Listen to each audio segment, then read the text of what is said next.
అవన్నీ అయిన నా జీవన సారం ఇప్పుడు వైరాగ్యం అని. If you got it you lost it.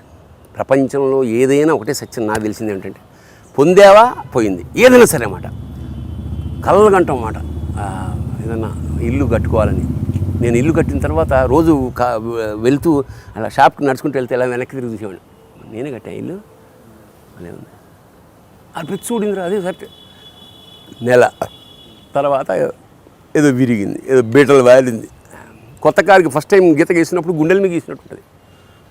నెల రోజుల తర్వాత షెడ్లో పడేస్తున్నాను, దాని మీద కుక్కలు కూడా ఎక్కుతాయి, ఏం ఫరక్. So if you got it you lost it.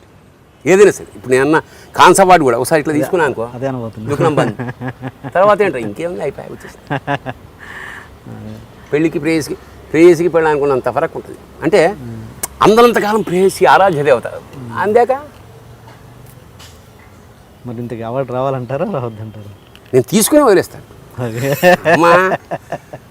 దానికోసం అది ఏం పెట్టుకోకపోతే జర్నీ ఎట్లా మజా రాదు. కొట్టాలి అంటే ప్రతిభ ఉండి, నేనని కాదు, మన ఫీల్డ్లో ఎంతోమంది ప్రతిభావంతులైన డైరెక్టర్లు, టెక్నీషియన్స్ ఇంతమంది ఉండి కూడా ఒక్క నేషనల్ అవార్డు తెలుగుకి రాకపోవడం అనేది ఇన్నేళ్లుగా 60 ఏళ్ళు ఇంతవరకు. ఎప్పుడు బెంగాలీ, మరాఠీ, మరోడు, కొంకిణి భాష రాని వాళ్ళు వస్తుంటే కడుపు మండిపోతుంటుంది అన్నమాట. ఆ కసే నా చేత షార్ట్ ఫిల్మ్స్ కానీ. మరి మీరు ఎప్పుడైనా మీరు చేసి ఎన్నో సినిమాలలో యాక్టర్గా చాలామంది డైరెక్టర్స్ దగ్గర చేశారు కదా, ఎప్పుడైనా డైరెక్టర్స్ తోటి మీరు ఈ పాయింట్ డిస్కస్ చేస్తారు? ఎప్పుడు చెప్తా ఆడేమంటాడు, నాకు ఇష్టం అంటాడు. ప్రతి డైరెక్టర్ త్రివిక్రమ్ శ్రీనివాస్,